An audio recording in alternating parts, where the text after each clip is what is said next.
magacayga waxaa dhaa Mustafa Haykal Maxamed waxaan ka imid dalka Liibiya wadankayga ayaa maanta jooga maanta ayaa soo galay markaas waxaan u mahadcelinayaa dawladda dadkan oo u badan dhalinyaro ayaa ka mid ahaa maxaabiista Soomaalida ee tahriib Yurub doonayay balse ku dhacay gacan arxan daran ee magafaha xilliga safarka ay ku jireen oo ku wajahnaa dhinaca Yurub iyagoo soo maray tacadiyo muddadii ay ku jireen xabsiyada balse waxaa markii dambe u istaagtay soo deysmadooda dawladda Soomaaliya gaar ahaan ergeyga xafiiska gaarka ah ee xuquuqda tahriibayaasha iyo carruurta ay xafiiska ra'iisul wasaaraha xukuumadda federaalka Soomaaliya Ambassador Maryam Yaasiin Xaaji Yuusuf oo ka mid ahayd mas'uuliyiintii ku soo dhaweysay garoonka ayaa ka hadashay xaaladihii kala duwanaa tahriibayaasha ku haysatay xabsiyada dhalinyaradan waa dhalinyaro soo dhigtootay gacan ku gashay loo balan qaaday in wadamo la geeyo oo Yurub ay ku jiraan kadibna 3 sano iyo in ka badan Liibiya ku xayirnaa dhibaato badan loo geystay human rights violation iyo kulli gacanta u galeen qolooyin isku lagu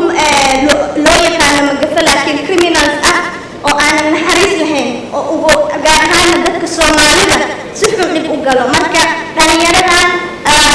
COVID-19 ka hor meesha ku xayirnaayeen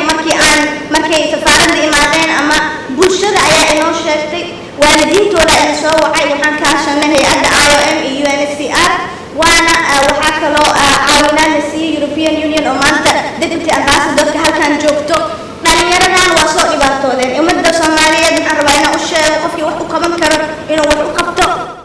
soo dhaweynta imaatinka tahriibayaasha oo sidoo kale ay ka qayb galeen Richard Danziger oo ah madaxa xafiiska IOM Soomaaliya Nicole Miller oo ah ku-xigeenka wafdiga midowga Yurub ee dawladda Soomaaliya iyo madaxa hay'adda UNHCR Mr. Mubashir ayaa qaarkood ka hadlay munaasabadda It hasn't been easy with COVID.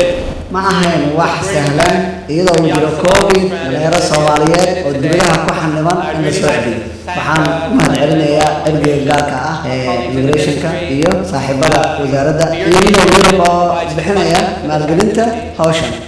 It is my pleasure to be here. waan ku faraxsanahay maanta inaan halkan la joogo saaxiibaday si aan u soo dhaweyno duulimaadkan midowga Yurub waxa uu xiriir xooggan oo saaxiibnimo wada shaqayn la leeyahay hay'adda UNHCR ee qaxootiga IOM iyo dabcan saaxiibada Soomaaliya